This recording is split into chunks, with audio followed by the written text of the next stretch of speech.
Unbeknownst to them, I'm a mother with a mission. I am absolutely obsessed with Owen Wilson's character and quite determined to get him. And so I basically get to seduce Owen Wilson, which is, you know, I was just saying to you, it's like every middle-aged woman's fantasy, right? That's what I said, because now, so you're on the screen with him in this one particular scene, and basically I walk into the room, I take my clothes off and tell him that I've been ignored for a long time and that he shouldn't call me Kathleen, he should call me Kitty Cat. Kitty Cat. Yeah. And then I insist that he actually inspect my newly acquired bosom that my husband's been ignoring, and he actually has to touch them and feel them and squish them about and tell me whether or not any good. Otherwise, I won't let him out of the room. Okay, so let's go back for just a second. I mean, who was more nervous about that scene, you, or because this is the first time you've done a nude scene, right? Well, yeah, no, I've never done anything. Because there was nothing like that in Dr. Quinn, Medicine Woman, that I can recall. No. You know what, I read the script, it was hysterically funny, and this particular scene was so funny, I just said, you know, I got to do this. I mean, there's got to be some way to do it. And to be perfectly honest, you've seen it.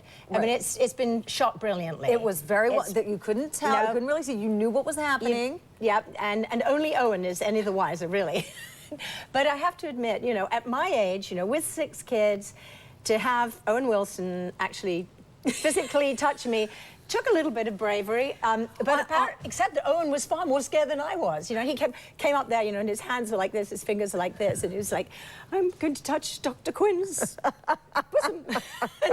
I said, it's okay, Owen, you can open your fingers, you know, I'm cool, okay? I can handle this. I've decided I can handle this. Oh my gosh, it's great. And of course, you know, as you were walking in there, I'm thinking to myself, golly, look at her. She looks fantastic. Well, thank you. Yeah. So you had no trepidation about approaching this particular I did before I did it, and then you know, when I auditioned for this, you know, every actress my generation tried out. There were over 30 actresses screen testing for this crazy little role, and I just thought it was great. And I really love to play comedy, and I just thought, what can be better than playing in a great comedy with the kings of comedy? I mean, with Owen and Vince. I mean, it doesn't get any better. I was just going to say, it would seem like this on the set would be, you know, pretty much like a frat party. Yeah, pretty much, yes. And you know, alternately, Isla and Rachel, who are the girls who played my daughters, you know, would include me in with the young crowd.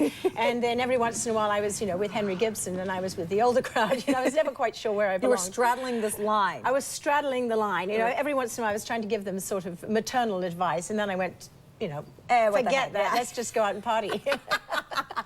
This from a woman who has 6 children. Yes, let's go out and party. Do you find, because you mentioned that there were so many actresses that had tried out for this, and do you find that there are more roles for women? I mean more than there were maybe 4 years ago. For people my age? Yeah. No, I don't think there's any. I mean, there's very few out there. There's very little to choose from. What a shame. It is a shame. But I think this, you know, could be a new trend, you know.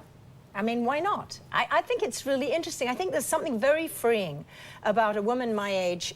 You know, what happens is, you know, you're terribly worried when you're 20 and 30 about what's everyone going to think, you know, should I, shouldn't I, everything like that. When you get into your 50s, I mean, if you're not having fun and you're not who you are, and you're not being creatively who you are, and you're not actually also, I mean, you have all that wonderful back history to deal with too, and all the disappointments and all the ups and downs and trials and tribulations. You're at your best as an actress. You have just so much more to, you know, to pull from. Offer. But so it'd be a bit sad if you know, you don't get too many roles. I would think it would be terribly freeing to do I have just done another comedy. I just did one called, it's called The Blind Guy. It's another feature film. Are you keeping your clothes on in this one? Well, it's a completely different character. But there seems to be a theme, an ongoing theme that's been pervading my life recently. But well, you know what? It's so great. You know, the movie is great. Everyone should see it. I think it's just hilarious, and you're great in it. Well, thank you so much, Jane Seymour. Take care. Yep, and that movie